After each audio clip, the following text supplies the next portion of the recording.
नमस्कार साथियों, स्वागत है आप सभी का आपकी अपनी पाठशाला पर। मैं हूं अंकित अवस्थी। आप है मेरे साथ में एक ऐसी खबर पर चर्चा करने के लिए जिससे दुनिया के सामने पाकिस्तान का एक बार फिर से नकाब उतरेगा और यह सत्यता स्थापित होगी कि आतंक अब शायद पूरी दुनिया में ही प्रायोजित पाकिस्तान की शह से हो रहा है या पाकिस्तान से हो रहा है। आज के सेशन में जिक्र है कल हुए उस कायराना हमले का, जिसमें पाकिस्तान से निकले हुए दो आतंकियों ने ऑस्ट्रेलिया में यहूदियों को निशाना बनाया, जिनमें मरने वालों की संख्या अब तक 15 से ज्यादा हो चुकी है। आपको कल की जानकारी हमने अंकित इंस्पायर इंडिया पर भी दी थी। आपको फिर से बता दें कि ऑस्ट्रेलिया के सिडनी शहर में बॉन्डी बीच पर यहूदियों का एक कार्यक्रम चल रहा था और उस कार्यक्रम में दो आतंकी, जो कि पिता और पुत्र बताए गए, उनके द्वारा अंधाधुंध गोलीबारी की गई और अंधाधुंध गोलीबारी करने वाले ये दोनों पिता पुत्र पाकिस्तानी मूल के नागरिक थे। इनके द्वारा हुए इस हमले में कल तक अपडेट में जहां 12 लोगों की मौत की खबर थी, वो बढ़ते बढ़ते अब 16 पार कर गई है।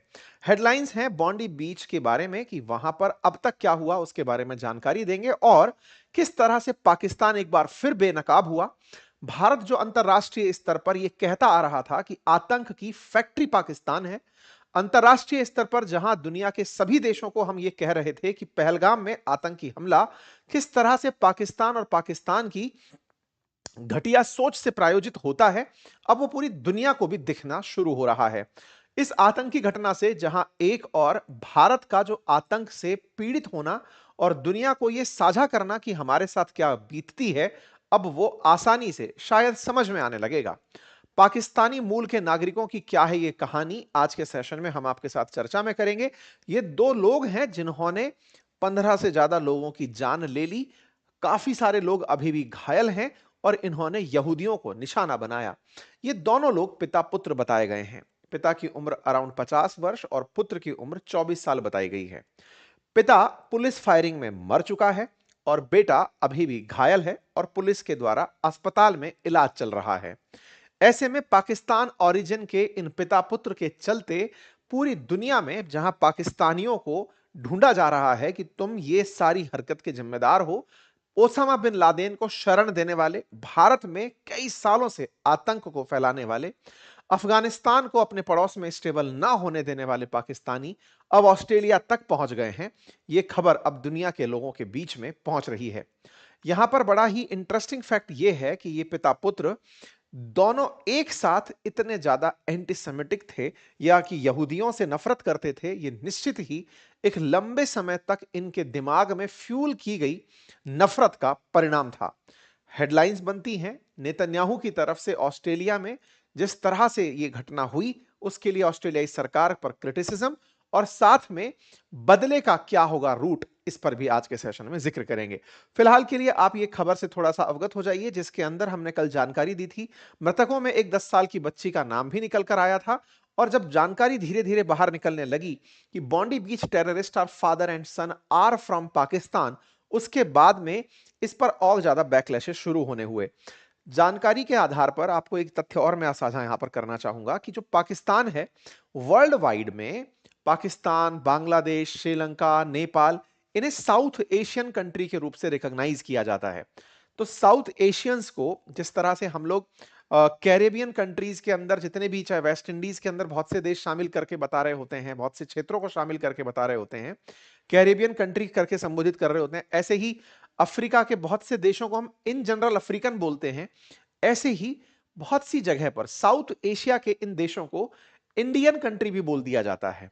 क्योंकि ये इंडियन कॉन्टिनेंट में है, इसलिए इन्हें इंडियन भी बोल दिया जाता है। का मतलब समझिए, विदेशों में पाकिस्तानी और बांग्लादेशी खुद को पाकिस्तानी और बांग्लादेशी बताने के स्थान पर इंडियन बताना प्रेफर करते हैं, ताकि उनकी एक इमेज वहां पर रहे, ताकि लोग उन्हें भारत के नजरिए से देखें। इसीलिए एक दो जगह पाकिस्तानी इस बात की खुशी मना रहे थे कि कुछ ट्रोलर्स इंडियन नाम लिख रहे थे। वास्तविकता में जब वाइस ग्रेड ने यह जानकारी निकालकर बाहर रखी, उसके बाद में बहुत से अन्य न्यूज चैनल्स और मीडिया ने यह बार बार बाहर बात निकाली कि ये पाकिस्तानी थे और ये आईसिस से ताल्लुक रखते थे।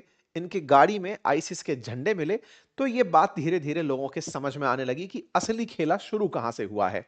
खैर, इस तथ्य में पाकिस्तान का कनेक्शन इसके चलते ही चर्चा इस तरह की कि अब तो दुनिया को पता हो कि 100% टेरर स्टेट पाकिस्तान है, जो कि अपने आप में ओसामा बिन लादेन को पनाह देने वाला जो देश है, वो अब निकल करके ऑस्ट्रेलिया में आतंक फैला रहा है। यहां पर तस्वीरों के साथ में दुनिया भर की प्रतिक्रियाएं, और तो और एक इंटरव्यू जिसमें इस आतंकी की मां ये कहते हुए मिलती है कि मेरा बेटा तो ऐसा हो ही नहीं सकता, सारे बेटे मेरे बेटे जैसे हों, ऐसा मैं चाहती हूं। अब इनका चाहना अगर अपने बेटे को आतंकी बनाने जैसा है और आतंकी बनाने जैसा औरों के बेटों को है, तो ये एक और घृणित सोच की तरफ इशारा करता है। पर फिलहाल के लिए पाकिस्तान और आतंक के खिलाफ लोगों का गुस्सा चरम पर है और लोग पाकिस्तान को पाकिस्तान टेररिज्म फैक्ट्री के नाम पर टैग कर रहे हैं। दुनिया जहान के ट्वीट्स और दुनिया जहान के इसके ऊपर ट्रोल्स चल रहे हैं। शहबाज शरीफ ने अपने स्तर पर जब इस पर प्रतिक्रिया दी तो उन्होंने इसे ऑस्ट्रेलिया में हुआ हमला बताया। इसमें उन्होंने कहीं भी यहूदियों का नाम नहीं लिखा, जबकि पूरी दुनिया इस बात को अच्छे से जान रही है कि यह आतंकी हमला ऑस्ट्रेलिया में रह रहे यहूदियों यानी जूज पर हुआ था, और जूज से पाकिस्तानियों को अफगानिस्तान के प्रति प्रेम दिखाने के चलते दूरी बनाकर रखनी होती है। पाकिस्तान का फिर एक बार यह चेहरा यहां उजागर हुआ कि ऑस्ट्रेलिया का नाम तो लिया, लेकिन यहां पर जूज का नाम नहीं लिया। इस पर इन्हें लोगों ने खूब कस के कमेंट बॉक्स के अंदर ट्रोल किया और कहा कि अपने देश से आतंक भेजने वालों, आतंक को एक्सपोर्ट करने वालों, कम से कम इसको अब तो स्वीकार कर लो कि तुम दुनिया में आइसोलेट ही इसलिए पड़े हो क्योंकि तुम आतंक की फैक्ट्री हो। बट एनीवे, फिलहाल के लिए सभी लोग पाकिस्तान को अपने अपने स्तर पर अब उजागर कर रहे हैं कि आपके देश से किस तरह की घटनाएं हुई। इसके अतिरिक्त पाकिस्तान से जो जानकारी बाहर निकल कर आई, उन जानकारियों में यह पता चलता है कि ये पिता जो हैं, ये टूरिस्ट वीजा पर ऑस्ट्रेलिया गए थे और 6 गन का इनके पास में लाइसेंस था। इनका वहीं एक ऑस्ट्रेलियन महिला से विवाह होता है और इनकी जो संतान है वो ऑस्ट्रेलियन मूल की है, यानी कि वहीं पर पैदा हुई है।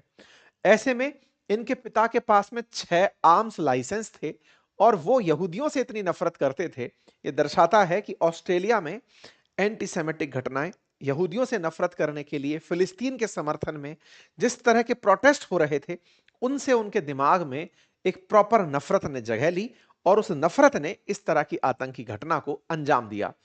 लाइसेंसी बंदूक से इस व्यक्ति ने हमले किए। खैर, अब मृतकों के प्रति दुनिया भर में सांत्वनाओं का दौर जारी है और उस सांत्वनाओं के दौर में कुछ तस्वीरें ऐसी निकल कर आ रही हैं जहां लोग कम्युनिटी रूप से हेल्प करने के लिए, ब्लड डोनेशन करने के लिए निकल कर आ रहे हैं। मीडिया में जहां एक और इस बॉन्डी हमले की चर्चा है, वहीं दूसरी और एक और चर्चा है जो फिर से लोगों के बीच में एक और बहस छेड़ देती है, और वो है hero of Bondi beach massacre की। Hero of Bondi beach massacre में मैंने कल भी आपको अपने सेशन में एक जानकारी दी थी, जहां एक व्यक्ति आतंकी से गन छीनता हुआ दिखाई देता है। यह व्यक्ति था जो जाकर के इस व्यक्ति से गन छीनता है, इस प्रकार से इसे दबा देता है और इसे बंदूक की नोक पर यहां से भगाता है। यह व्यक्ति दूर भागता है, लेकिन यह खुद बंदूक नहीं चलाता। अखबारों ने इस व्यक्ति को जबरदस्त तरीके से कवर किया है और कवर करते हुए इस व्यक्ति के बारे में लिखा है कि एक Muslim shopkeeper disarmed killer targeting Jewish family festival. असल मायने में यह जो व्यक्ति था जिसने गन छीनी थी और अटैकर्स को भगाया था, यह भी मुस्लिम फेथ से था, मुसलमान था। हमला करने वाले मुसलमान थे और हमलावर को रोककर भगाने वाला कि तुम मारो मत, इधर से दूर भागो, और अपने हाथ में गन लेकर के हमलों को रोकने वाला व्यक्ति भी मुसलमान था। जिससे एक और नई डिबेट शुरू हुई कि क्या सारे मुसलमानों को एक तरीके से ट्रीट करते हुए दुनिया में इस्लामोफोबिक बयान देना कि इस्लाम आतंक का पर्याय है, उसे एक नई डिबेट की जगह मिली।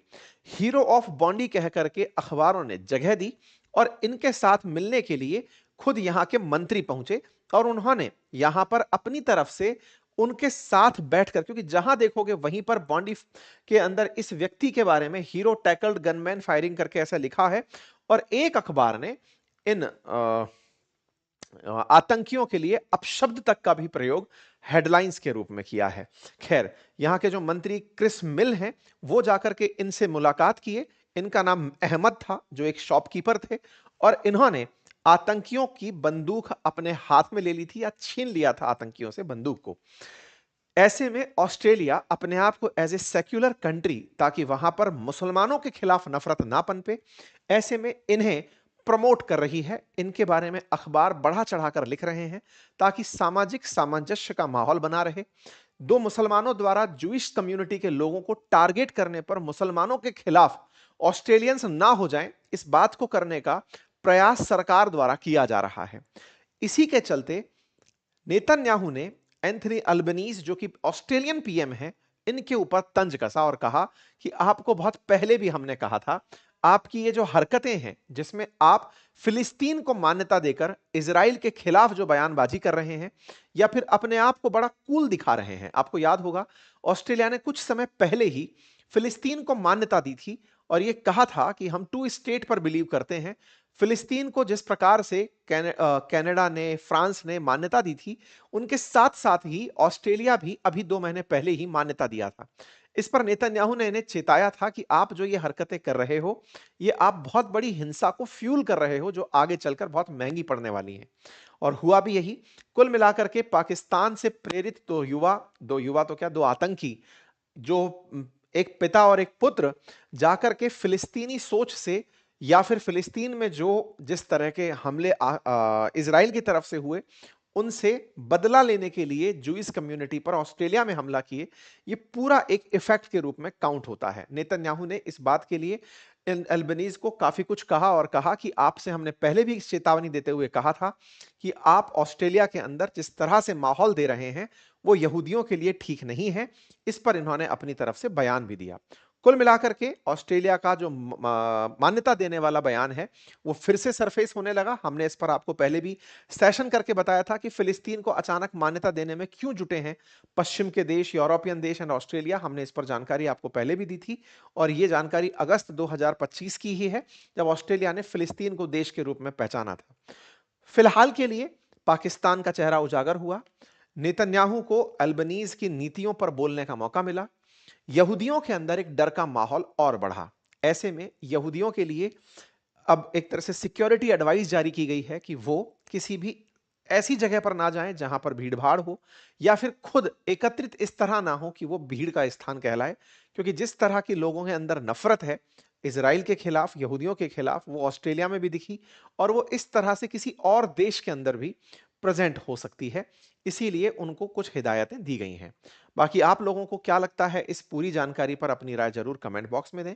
फिलहाल के लिए इतना ही। चैनल पर नए हैं तो सब्सक्राइब कर लें। और हाँ, एसएससी के विद्यार्थियों के लिए ऑल इन वन हमारी एक किताब आ चुकी है जो कि पूरी हिंदी मीडियम में है, सारे सब्जेक्ट से अपडेट है और बहुत ही अल्टीमेट वन, मतलब एक किताब जिसमें पूरा जीके का समाधान है। आप उसे चेक करते हैं अपनी पाठशाला एप्लीकेशन से। बाकी हमारे courses history, geography, polity, economy के अपनी पाठशाला एप्लीकेशन पर उपलब्ध हैं, आप उन्हें चेक कर सकते हैं। Thank you so much. अपना ख्याल रखें।